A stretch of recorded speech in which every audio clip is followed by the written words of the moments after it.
इसी सिलसिले में मजीद तफसीलात जानेंगे नुमाइंदा खुसूसी सलमान आवान से। सलमान, आगाह कीजिएगा, जो 3 दहशतगर्द हैं जिनको महदूद कर दिया गया है, उनके हवाले से क्या अपडेट सामने आ रही हैं?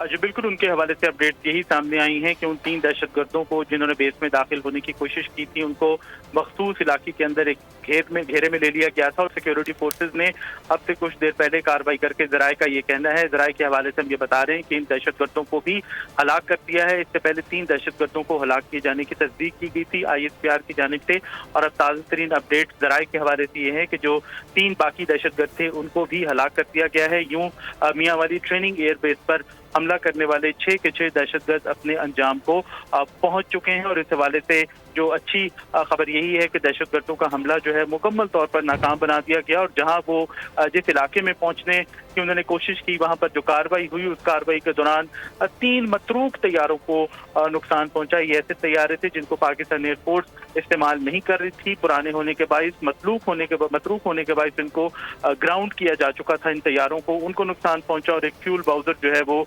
जला इस हमले के अंदर, इस कार्रवाई के अंदर। इससे ज्यादा कोई मजीद नुकसान नहीं हुआ। बहरहाल अच्छी बात यह है कि इन 6 के 6 दहशतगर्दों को हलाक कर दिया गया, और इस हवाले से ज़राए ने अपडेट किया है। जी ठीक है सलमान आवान, आप हमें बता रहे थे कि जो 3 दहशतगर्द थे जिनको महदूद किया गया था, अब उनको भी हलाक कर दिया गया है। इस तरह दहशतगर्दों को हलाक करने की तादाद अब 6 हो चुकी है। आप तफसीलात बता रहे थे, आपका बहुत शुक्रिया। सब्सक्राइब करें और बेल दबाएं ताकि कोई खबर रह न जाए।